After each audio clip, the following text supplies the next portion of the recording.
50 pieces. Okay. Alright. O, sige. Magpakatibay kayo dyan ha. 44. Bali, may pasubra silang kada 50 ay isa lang, 42. So, hindi talaga pare-parehas. 44. Pero, ayan naman, okay sila. Nagre-response naman sila kapag binitawan na natin. Ayan, dahil ipa ang ating sapin. Okay. Ayan, nagre-response naman sila. Sige, mamaya ulit. Bilangin ko lang to kung sakto. Pero nabilang ko na to doon.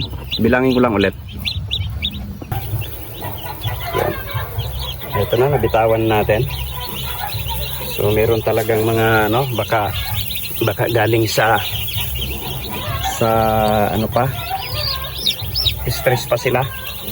Painumin ko muna to ng dextrose. Okay, so dextrose po ang una nating pinapainom pagdating. Tapos mamayang gabi naman yung kanilang gamot para antibody na agad. So yan. Masisigla naman so far. Meron lang pa ilang mga hilo siguro to sa biyahe. Mga nahilo sa biyahe siguro yan.